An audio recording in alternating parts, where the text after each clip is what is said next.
C'est le 16 juin dernier que l'affaire se répand comme une traînée de poudre sur les réseaux sociaux.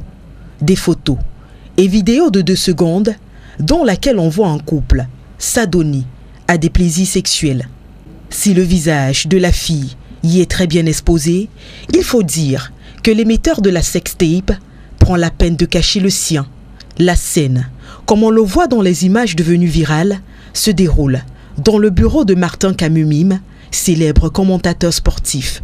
Tout de suite, la toile s'enflamme et l'homme des médias est taxé par beaucoup comme étant l'homme sur la vidéo. Des accusations qui vont conduire le patron de Radio Sport Info à faire une mise au point dans laquelle il se dédouane de toutes ces accusations.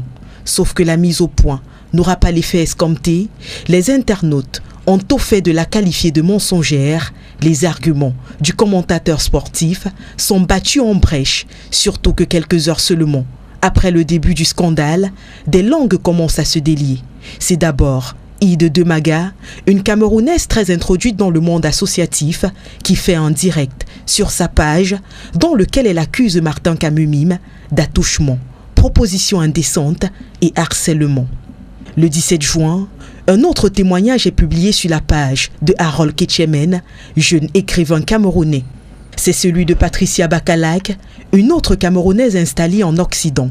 Elle accuse Martin Camus des mêmes faits, notamment attouchement et harcèlement sexuel. L'affaire, désormais baptisée affaire MCM, des initiales du journaliste, prend une autre tournure. Des féministes, telles que Minou Cristal, rentrent en jeu et font pression sur l'homme des médias. Les activistes rentrent également dans la danse et réclament des excuses publiques, mais surtout qu'un procureur puisse se saisir de l'affaire. Face aux dénonciateurs, un camp secret, c'est celui des soutiens à Martin Camus-Mime. Il est composé d'acteurs de cinéma, d'artistes musiciens, d'hommes des médias et d'autres leaders d'opinion qui apportent leur soutien aux journalistes et crient au complot. Le 18 juin, Martin Camus-Mime est reçu sur une chaîne de télévision où il aborde la question pour se dédouaner. Une fois de plus, son passage irrite certains followers qui le qualifient de pédant et suffisant. Dans la foulée, un Wilfried Ete qui rentre dans la scène.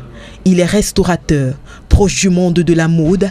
Il fait une sortie sur son compte Facebook pour endosser la responsabilité du tournage et du partage de la vidéo et demande pardon à l'opinion publique. Au lieu que la sortie calme les ardeurs des Camerounais, elle rajoute de l'huile sur le feu. Les soutiens de Martin Camus-Mime commencent à le lâcher, surtout que ce dernier avait affirmé dans sa mise au point ne pas connaître le couple présent dans la vidéo. La version des faits de Malika, la jeune fille dans la vidéo, est publiée sur la page de Boris Bertol et encense un peu plus l'opinion. D'autres témoignages de harcèlement sexuel sont également publiés sur les pages. Les activistes maintiennent la pression et un collectif d'avocats avec à sa tête Maître Dominique Fousse se constitue pour la défense de Malika. Quant à Martin Camus-Mime, il se terre un peu plus dans le silence. Ses amis et connaissances continuent de le lâcher et de faire rétropédalage. Les publications faites sur son mur à titre de démenti disparaissent, certainement masquées ou supprimées par lui. Si tout le monde lâche Martin Camus-Mime, il faut dire que Jean de Dieu Momo, avocat au barreau du Cameroun et ministre délégué auprès du ministre de la Justice, continue de le soutenir mordicus.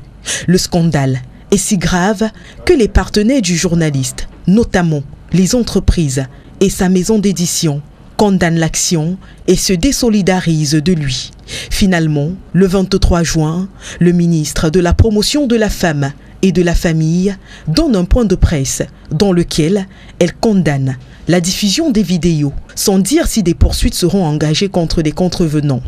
Face à la pression, le ministre délégué finit par retirer son soutien, lui également, à Martin Camus-Mime. Ce 24 juin, une plainte est déposée pour publication d'images indécentes et humiliantes par le collectif Fousse au TPI de Douala Bonanjor contre les personnes suspectées.